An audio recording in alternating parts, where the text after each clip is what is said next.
이번 시간에는 조선의 왕 중에서 광해군을 만나보겠습니다. 이 광해군은 연산군과 더불어 조선시대 내내 그 왕으로서의 명예를 회복하지 못한 왕이죠. 그죠? 그런데 정말 그런 이 군이라는 호칭에 어울릴 만큼 패륜적인 국왕일까요? 그러나 최근에 와서 광해군에 대한 재평가가 많이 이루어지고 있습니다. 임진왜란 이후에 조선 후기의 어떤 개혁 정치의 기반을 확보한 왕. 그리고 특히 광해군의 외교적인 그 활동이 상당히 주목을 받고 있어요.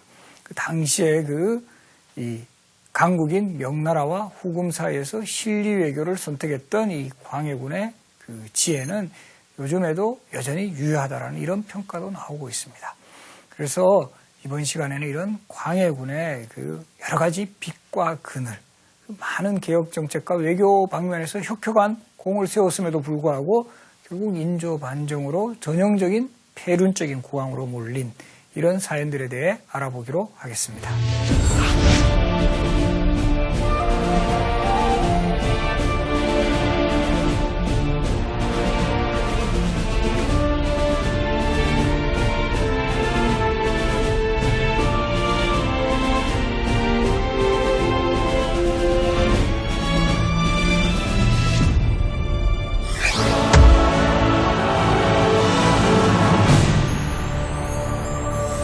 광해군을 먼저 이야기하자면 광해군의 왕위 계승부터 한번 설명을 드려야 될 것 같아요. 광해군은 조선의 왕 중에서 이 후궁 출신으로 왕이 된 인물이에요. 그럼 광해군의 어머니가 누굽니까? 공빈 김씨라고 해서 선조의 후궁입니다. 그런데 어떻게 후궁 출신의 아들이 후계자로 지명을 받을 수 있었을까요? 그 이유는 선조의 첫 번째 왕비인 의인왕후 박씨라는 분에게서 아들이 없었어요. 그래서 이제 선조도 상당히 이제 고민이 많았죠. 그 과정에서 후궁으로 들어온 공빈 김씨라는 분에게서 임해군과 광해군의 두 아들을 얻게 되었습니다. 그러나 아직까지 적장자가 뭔가 왕위를 계승하는 것이 그 대세인 상황에서 후궁 출신의 왕자에게 자신의 후계자를 부탁하는 것은 여전히 미련이 남았습니다. 그런 상황에서 1592년에 임진왜란이 일어납니다. 임진왜란이 일어나자 상당히 다급해졌죠. 그래서 이 선조는 이런 국가적인 위기를 맞이해서 혹시라도 자신이 병고를 당할 수도 있고 전쟁 중에 사망할 수도 있고 이러니까 후계자 지명을 서두르게 됩니다. 그때 두 아들이 있었지만 임해군은 별로 이렇게 자질이 모자랐습니다. 모자라고 훨씬 그보다는 능력이 있는 공빈 김씨와의 소생에서 낳은 두 번째 아들 광해군을 후계자로 지명을 합니다. 광해군의 나이 18살 때였어요. 그래서 임진왜란이라는 역사적인 상황이 광해군을 급부상하게 하는 계기가 된 게 분명한 사실입니다.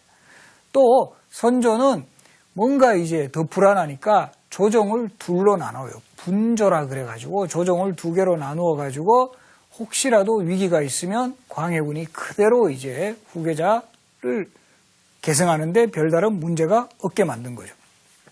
그리고 이제 사실 알려져 있다시피 선조는 임진왜란 때 자신은 평양을 거쳐 우주까지 피난을 갑니다.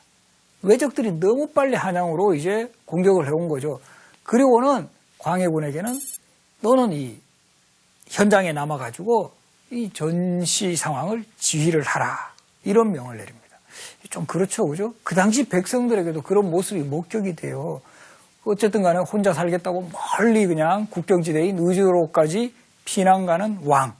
그러나 젊었지만 호련히 나서서 백성들하고 함께 전장을 지키겠다는 왕세자. 그래서 광해군의 이미지가 이 당시 상당히 이제 좋아지게 됩니다. 그리고 이제 전쟁은 끝났습니다. 전쟁이 끝난 이후에 이제 체제가 정비되는 무렵에 광해군의 후계자 구도에 커다란 변수가 생기게 됩니다. 그것은 의인왕후 박씨, 선조의 정비였던 의인왕후 박씨가 사망을 하자 선조가 51세 때 19살의 신부 임목왕후를 계비로 맞이해요. 조선 왕실에서는 정비가 사망하면 계비를 맞이해서 그대로 정비의 지위를 잇게 합니다. 이때 들어온 왕비 임목왕후 김씨. 이제 변수가 더 생기려니까 임목왕후 김씨가 아들을 낳아요. 바로 영창대군을 출생을 하게 됩니다. 그래서 이 영창대군이 1606년에 이제 출생을 하게 되면서 왕실 구도에 미묘한 이 변수가 생겨요. 후계자 계승 구도에 특히 예나 지금이나 사람의 심리라는 게 참 묘해요. 그러니까 선조도 이제 나이가 드십니다. 나이가 드셔가지고 이미 광해군은 후계자로 책봉을 했어요. 임진왜란 책봉을 했는데 광해군은 후궁 소생이어서 좀 찜찜하다라는 거죠. 뭔가 이제 신분상으로 하자가 있다는 생각이 좀 드는데 계비가 낳은 적장자가 태어났습니다. 어린 아들 뻘뻘 기어다니면서 마마마마 그러면 예쁘죠. 거기다가 임모광후 계비가 또 계속 뭐 확인은 되지 않았지만 로비할 가능성이 상당히 많습니다. 전하, 우리 귀여운 영창대군을 후계자로 하심이 좋지 않을까요? 계속 그런 이야기 당연히 할 겁니다. 엄마라면 자기 아들을 왕으로 올리고 싶죠. 거기다가 광해군은 하자가 많습니다. 선조 판단력 흔들리기 시작합니다. 시작하고 이러니까 그 당시에도